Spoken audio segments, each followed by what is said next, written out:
his shame, Mr. Button approached her. "Good morning," she remarked, looking up at him pleasantly. "Good morning. I am Mr. Button." At this, a look of utter terror spread itself over the girl's face. She rose to her feet and seemed about to fly from the hall, restraining herself only with the most apparent difficulty. "I want to see my child," said Mr. Button.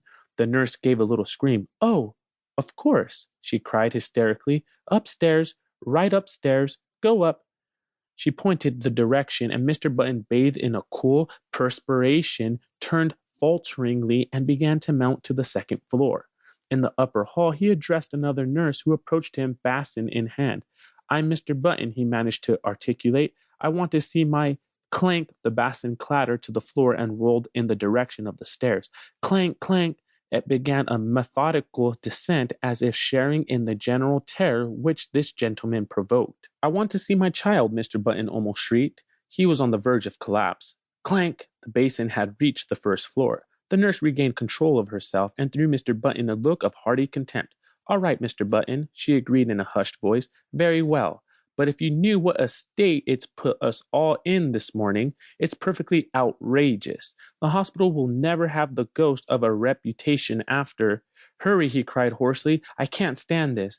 "Come this way, then, Mr. Button." He dragged himself after her. At the end of a long hall they reached a room from which proceeded a variety of howls. Indeed, a room which, in later parlance, would have been known as the crying room. They entered. Ranged around the walls were half a dozen white enameled rolling cribs, each with a tag tied at the head. "Well," gasped Mr. Button, "which is mine?" "There," said the nurse. Mr. Button's eyes followed her pointing finger, and this is what he saw. Wrapped in a voluminous white blanket, and partly crammed into one of the cribs, there sat an old man apparently about 70 years of age. His sparse hair was almost white, and from his chin dripped a long smoke-colored beard, which waved absurdly back and forth, fanned by the breeze coming in at the window. He looked up at Mr. Button with dim, faded eyes in which lurked a puzzled question. "Am I mad?" thundered Mr. Button, his terror resolving into rage. "Is this some ghastly hospital joke?"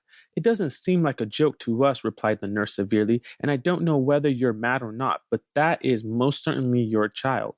The cool perspiration redoubled on Mr. Button's forehead. He closed his eyes, and then opening them, looked again. There was no mistake. He was gazing at a man of 60, a baby of 60, a baby whose feet hung over the sides of the crib in which it was reposing. The old man looked placidly from one to the other for a moment, and then suddenly spoke in a cracked and ancient voice. "Are you my father?" he demanded. Mr. Button and the nurse started violently. "Because if you are," went on the old man querulously, "I wish you'd get me out of this place, or at least get them to put a comfortable rocker in here."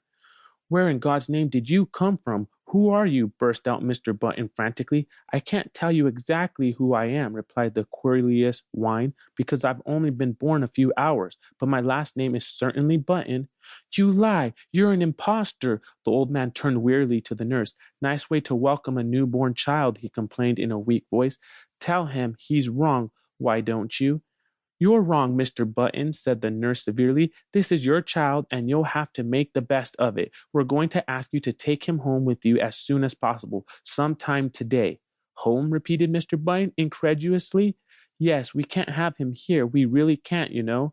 "I'm right glad of it," whined the old man. "This is a fine place to keep a youngster of quiet taste. With all this yowling and howling, I haven't been able to get a wink of sleep. I asked for something to eat." Here his voice rose to a shrill note of protest. "And they brought me a bottle of milk." Mr. Button sank down upon a chair near his son and concealed his face in his hands. "My heavens," he murmured in an ecstasy of horror. "What will people say? What must I do?" "You'll have to take him home," insisted the nurse, "immediately." A grotesque picture formed itself with dreadful clarity before the eyes of the tortured man, a picture of himself walking through the crowded streets of the city with this appalling apparition stalking by his side. I can't," he moaned. People would stop to speak to him, and what was he going to say? He would have to introduce this septuagenarian. "This is my son, born early this morning," and then the old man would gather his blanket around him, and they would plod on, past the bustling stores, the slave market, for a dark